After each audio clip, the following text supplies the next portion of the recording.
What's up, guys? It's Dave from UltraMegaDeathRay.com here for a new roundtable of the week. I'm here as always with my buddies Ross and Quan. Good morning. And we got a whole new slew of topics here, mainly movie focus. It's going to be a very movie-heavy roundtable this week. And we're going to start off with Transformers 4, which has officially gotten the title Transformers 4 Age of Extinction. So with that, as well as the promo poster that came out for it, like where it's basically like in the desert and everything, people started to speculate, are there, finally going to be Dinobots in the the Transformer movies? And we pretty much are confirmed now that there is going to be Dinobots from a quote here. It is a quote from producer Lorenzo de Bonaventura. You got it. Yep, that's the one. He said here, "I cannot disclose these specifics, but you can be sure that the arrival of the Dinobots will give the audience a lot to be excited about." So, not to be specific, but he's going to be specific anyway. They're going to be Dinobots. So, what do you guys think about this news? Are you excited about the new Transformers? I personally have always been a fan of Beast Wars for some reason. I have no idea why, but I like the idea of Beast Wars. Like, I just always have, And, while I can say that I do like the Dinobots, and I am excited to finally see the Dinobots on film, that kind of thing, I still, man, Michael Bay, man, like, you've ruined Transformers for people. I'm sorry. Still is. He still is. And I'm afraid that it's going to be the same thing. Like, I'm afraid it's going to have the same problem. I don't think that it's going to get through the way that they think that it's going to get through. At this point, it's kind of like the Venom from Spider-Man 3, in my opinion. Like, that's this move right here. That's an accurate analogy. I love Beast Wars. I love the idea of and I love Grimlock. I love all the Dinobots. I love all the Dinobots. Some of the best Dinobot material is from the Transformers animated movie from 1987. That one.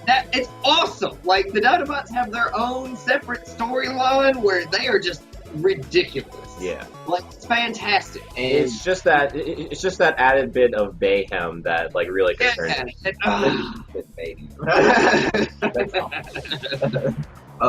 Who's to say they won't really do anything, cool for their story, at least bring them in the movie, because it's like, bringing the Autobots and the Decepticons in the picture in the first set of films was one thing. They actually can do something cool with them, at least, because they're a completely different set of Transformers. So, I mean... Well, like, okay, now, here's a possible scenario that they could do if they ever wanted. Okay, Quan and I talk all the time about how, the Transformers franchise has so many problems. One of the things that they could have done that would be really cool, like, if you wanted to introduce this whole animal element or whatever, is, like, doing how they did in the Beast Wars series, where, like, the pods came down from space or whatever, and then the only thing that was around was organic material, so they kind of had to fix that, Yeah. I want to say I'm kind of like an odd Transformers fan in the sense that, like, I was really only into, like, the old school, like, OG, like, original Transformers stuff. I didn't really get into, like, the Dinobots or Beast Wars or any of that stuff. I kind of, like, had, like, my small window of loving them, like, absolutely loving them. I had the toys and everything, and then they kind of fell off, very much. I want to say I was, like, more into, like, Ghostbusters and everything, but, like, with, like, the Transformers, I want to say that the only way that this could ever be made up as far as, like, the Michael Bay movies is if, one, you don't have Michael Bay on it, and two, if you do like a Cybertron storyline. At least doing a story like that would kind of make sense, other than how they started out doing the first three movies anyways. It's just like, you really should have started on Cybertron. It just would have made sense, yeah.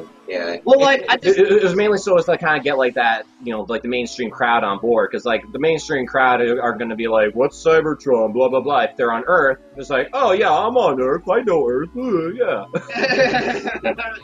Sorry, mainstream audience. That's something to be said, because, them putting Dinobots in here, it's like, look at the newer generation of, film goers.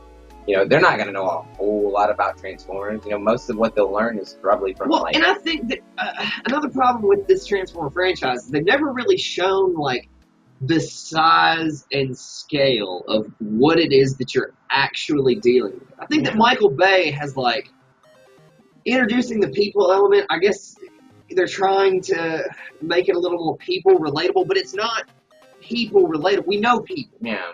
You know, the point is we don't know Transformers. Yeah, I know. You know, yeah, I know people. You know, the point is we don't know the Transformers, which is why we spend so much time with Transformers. Right. You know, like, that's the point. That's the whole idea of this movie. Yeah. We don't need to deal with the people so much. You know, and like I said, the size and the scale. You know, if you're dealing with Transformers, you're dealing with Omega Supreme. You're dealing with Metroplex. You know, you're dealing with Tidal Wave. You know, like giant Transformers. Like, you know? Pacific Rim's, like, level. Yeah. The third movie should have been like how they did the first movie. That how they did all of the third movie with like a huge war, people, you know, like that should have been the first movie. Yeah. All out, you know, fighting robots everywhere. I mean, Yeah. like you should have started out like that. Like it shouldn't have been that personal, right? Because and the third one has been the closest to an actual potential Transformers storyline that they've made yet. I enjoyed the third one. I thought it was great. You know, for what it was. Because every episode of the original Transformers cartoon, there was just robots fighting all the time. and their names are the Decepticons. They haven't really done much deceiving until this movie. They weren't fooling anybody. It wasn't a surprise. You know, it just hasn't been there. It's not Transformers. I don't care what you say. Like, Quan made like a great point though about like how like it should have started off really like if like Transformers and Decepticons, like their war on Cybertron. You know, they have this huge war or whatever like in Cybertron, and then have it eventually lead up to like Earth, where like, you know, like you had what was it like on like the storyline exactly, like where there was like a piece of Cybertron or something like that got to Earth. Yeah, the Cube. The Cube, exactly. Yeah, Which is a terrible storyline.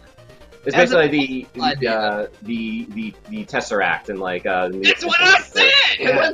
I mean, what is with the deal? I have to go like a little off topic here. Like, what is the deal with like having like these power cubes like being the source of like indescribable power like in movies lately? That's not it at all. Yeah. Like that never happened. No.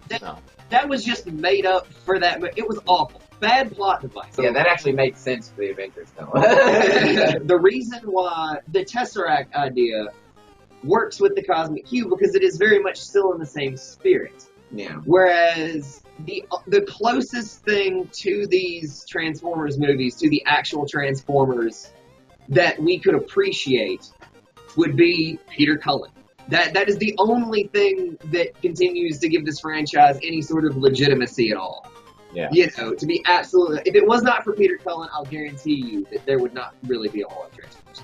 Once that goes, you know, that's pretty much it. You know, the voice of, you would say, the franchise. Yeah. I want to say that was like the only thing that really kind of got me on board with the movies in the first place. It's like, okay, this could be cool. It's my childhood coming back, and then raped in front of me. And Kelsey Grammer is technically the human villain in this one. And that's interesting. Because, I mean...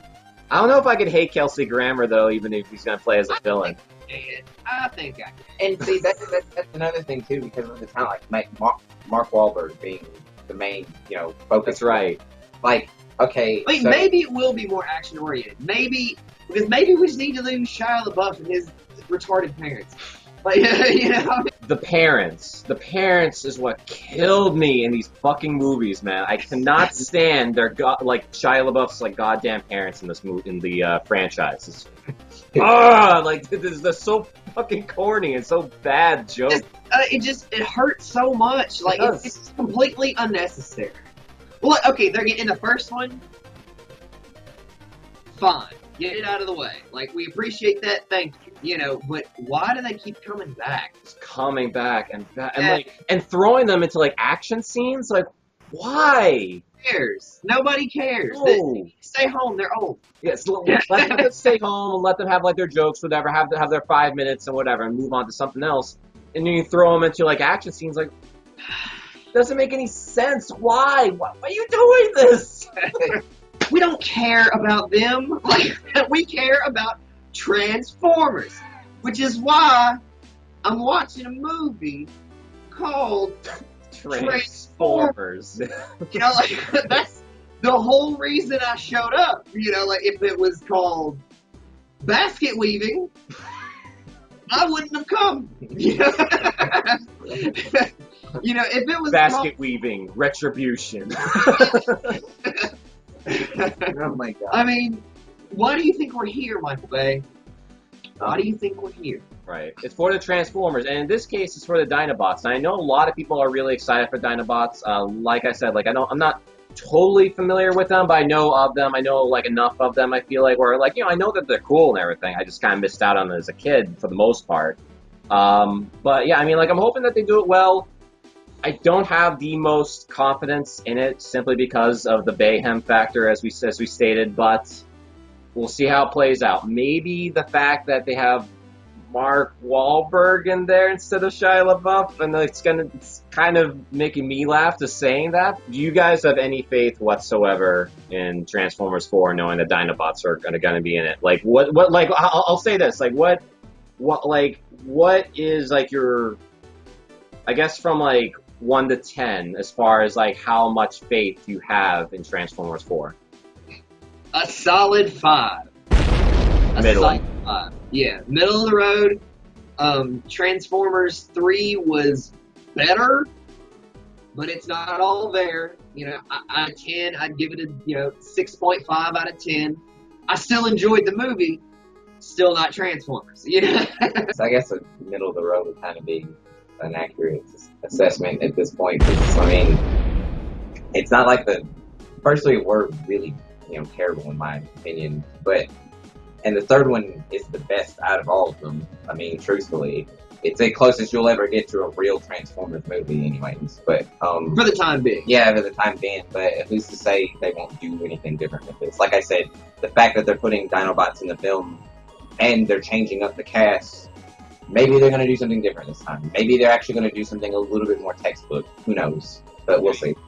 Yeah, we'll see what happens. I mean, like, I know for me it's a little less than middling. I'm going to go 4 for me, because it's... Michael Bay, you've given me no reason to trust you whatsoever with any movie franchises at all. Unless the ones that he creates. Right. Yeah, I mean, the ones that are like his own creations, whatever, that's fine. But like when he's taking things specifically from our childhood. Yes. From our childhood being 80s babies, you know? See, happy little memories. Michael Bay is smashing. And see, Michael Bay is a very good director. He's a good director. He just doesn't action sequences. Yeah, there's just certain things he doesn't need to direct. Right. Basically. He's good at explosions as well as racially insensitive characters.